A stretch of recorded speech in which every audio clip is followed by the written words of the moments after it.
And we are racing here in Leogang at the third round of the UCI Mountain Bike Cross Country Olympic World Cup for the under-23 women. Sophie Heavy-Pedersen on the #1 bike in the red and white jersey in the centre of your screen leads them out onto this start loop. Blurtlinger's in fourth wheel. Yeah, a very strong start again for Sophie Heavy-Pedersen. And that start lap goes a little bit different, so not entering the tech feed zone. The tech feed zone, there are 3 different lines. Actually, let's say it like a transit lane, the fastest lane for the riders. If they like to have their nutrition or they like to have to be cool down with water, that's the feed lane, and then there's also a technical lane. So it's well organized. And back on that big climb. Yeah, here we go, out onto this climb properly now for the first time. Sophie Pedersen now, who's taking the lead. Still one of the favourites for the cross-country Olympic race, wouldn't you say, Bart? I think so. I agree with that. You can see, I mean, the sheer amount of climbing on here just would suit Lecomte down to the ground, wouldn't it? She won here the last 2 rounds the previous years. But her short track last Friday actually wasn't that good. No. I mean, she didn't win. Another French woman did. Pauline Ferrand-Prévot in her rainbow jersey. But Lecomte, world champion. Lecomte's so strong. Transit, feed and tech. Talk us through those then, Bart. Transit, feed and tech, what are the differences? If you don't need anything, so no nutrition, no bottle, no gels, and also no technical support, then you take the transit lane. That's the fastest lane. The feed lane, that's the one for on rider's perspective left of the tents.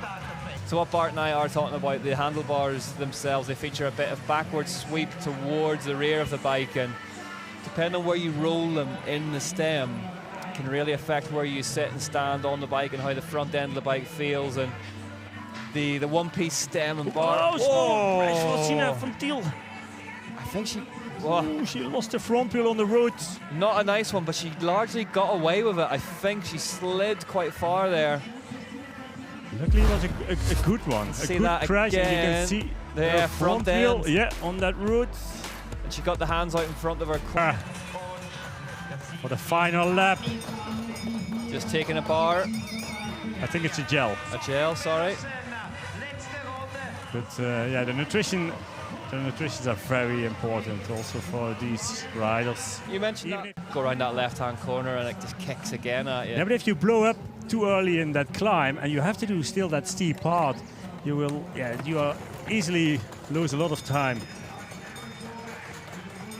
And also from this part, entering that narrow single track on top, which is a very technical part as well. It's not easy to do that on your highest heart rate you can. Interesting to see that as a small gap. Yeah, the alarm bells are ringing for Maxwell here a wee bit. She needs to close this gap down. It means a lot for them. Gina Kaluri so aggressive in the second half of the lap. But Maxwell seems to have closed it again. Yeah. She's ridden really strongly back to the back of Gina Kaluri. But also there's not that much time for these two to slow down, because Noelle Burry on 4th place, she's not that far off, only 10 seconds. Let's see, Sammy Maxwell likes to be back on her reel of Gina Kaluri, and it's now again. And here we see, they're still in vision. It's quite interesting actually, and it shows. It's more representative of how fast they're having to travel for that battle for second place. Well, she went early again. She pushed hard again, and again it is going to be Sophie Heavy-Pedersen who takes the win here in Leogang at the third round of the UCI Mountain Bike Cross Country Olympic World Cup for the under-23 women. The celebrations can start for the Dane. High speeds, every corner, every singles. Kaluri has done well to close back onto the back of Sammy Maxwell. She lost all the speed. She lost all her speed by trying to inside that turn, and that might be enough. It might be enough for Maxwell here. Sammy Maxwell grits her teeth and digs deep and sprints for the line and takes second place ahead of Gina Kaluri. In third place for two Miss Across Young Stars. Great to see two riders enjoying the battle.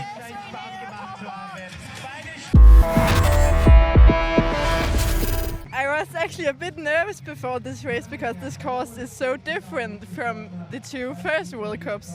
This one is brutal with a lot of climbing, so my tactic was actually to go a bit slower in the beginning today, but I just felt very good and yeah, just got away and could just pace myself for the whole race. Peace. Here we are, confirmation of the results then. Sophie Heavy Pettersson takes the win.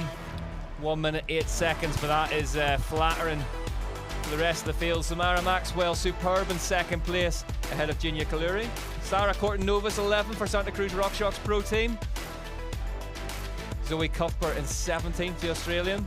Tamara Wittmann from Austria, the first Austrian rider. Yeah, Austria had a big day at the downhill yesterday. They'll be hoping for some results from their cross-country athletes.